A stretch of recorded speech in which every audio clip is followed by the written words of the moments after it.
Hello Recumbent pals, I just got back from a bike ride and I thought I would give the 3-year update to the HP Velotechnik Speedmachine that I bought in 2018 from Zach Kaplan. The original video about this bike is linked up there, and there's also a long thread on the Bent Rider Online website about my journey, if you will, towards converting from a road biker to a recumbent rider, and that's also going to be linked over here with another little bubble. I must have around 7,000 miles or 8,000 miles on this bike at this point, and the short version is this bike has really been a champ. It is extremely rugged, built like a tank. I live in Sonoma County, California, United States, and our roads are gorgeous, but they are beat to death, and we've got lots of potholes and mud and all kinds of problems. And it's very hilly here, and this bike has performed extremely well. So I'm quite pleased with it. I've made the transition now to a recumbent rider, and I won't be going back to my road bike. I started this whole change to recumbent rider because of a problem I had in my neck, and that problem is better now. I would say I'm probably 99%, and I could get back on my road bike, but I'm not going to do it. I think that would be a mistake. I'm much safer on this bike. I'm happy this way, so I will continue as a recumbent rider. Now I thought I would go over some of the changes I've made to the bike since I've owned it. There's been very few changes really, but let's go over a few of these. So the first thing I've changed is I've gone to tubeless tires, and I've been really pleased with that. This rear tire is a Rene Hurst Nash Pass. It's a 559/44. And it's an extremely supple tire. I must have 3,000 or 4,000 miles on it, and I haven't had a single flat on this tire running it tubeless. It does require pan racer sealant because the sidewalls are so thin, even stands won't seal it. And then the front is a Schwalbe G1 Speed. I'm also running tubeless. It's a 406 40, and unfortunately I couldn't match up the front tire to the rear tire in terms of model because, as you know, many of these recumbents have some odd sizes, but this is also a very supple tire that has performed extremely well. Now additionally, I now have these very nice SBD style Shimano pedals, and these have got a little bit of a platform on them. When I started this journey, I just did not know how to ride this bike, and so I started with flat pedals with tennis shoes, and then I went to some half clips, and then some magnetic pedals actually, and finally went to the full SPD. And I highly recommend using some type of way to keep your feet on the pedals, both for safety and for speed, because if you knock a foot off of a pedal, you can be not only go out of control, but you can be severely injured. So having a good way to keep your feet on the pedals is extremely important. I'm still using my same front light from the previous video. It's a Light in Motion USB charged, and it's fantastic. I'm still using my Wahoo Element Bolt cycle computer. I can't speak any more highly of that.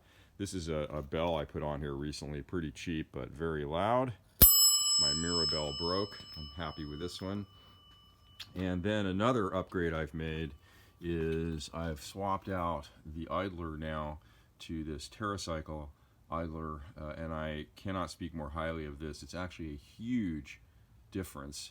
The drivetrain is much smoother with this. It's hard to believe it would make that much difference, but it really does. So I highly recommend that. This is a new chain as well, which is a KMC that I bought by the foot. It took 12.5 feet, so I bought 13 feet of chain, also from TerraCycle.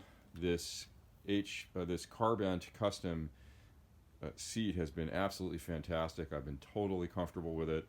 It's put me in a great position. I'm reclined about as far as it will go, and I'm perfectly delighted with that position now.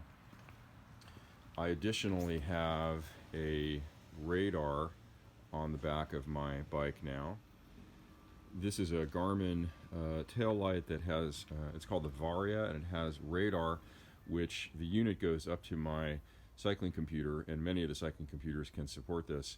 and it is just fantastic. It gives you a nice display of what's coming up behind you in terms of automobiles, and it's quite sensitive and extremely good. And for the kind of riding I do, it's the best use case. I've continued with these Radical Design bags. I think they're great. I have another set of them that are much larger for use for other things that I do when I want some more space.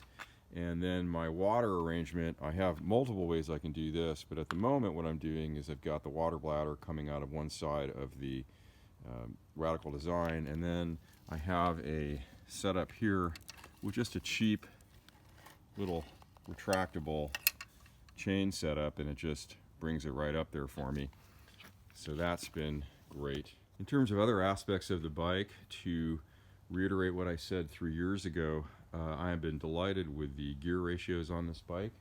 I have 15 gear inches in the, at the lowest for getting up these steep hills, and I have some hills here that are 17%, and I'd be walking otherwise.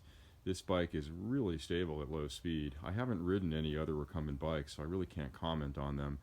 But Zach Kaplan of Alameda, who's an expert in these things and from whom I bought the bike, claims that this bike is a really good stable bike at low speed, and I certainly feel that way at this point in my career. I also commented back then on the disc brakes on this bike, as these are the lowest end Shimano disc brakes and hydraulics, and I think they're fantastic. I've put them through an awful lot. They've been completely perfect. They have mineral oil in them. I haven't had to bleed them once. They're still nice and completely solid. I've replaced the front pad twice and the rear pad once. That's perfectly fine.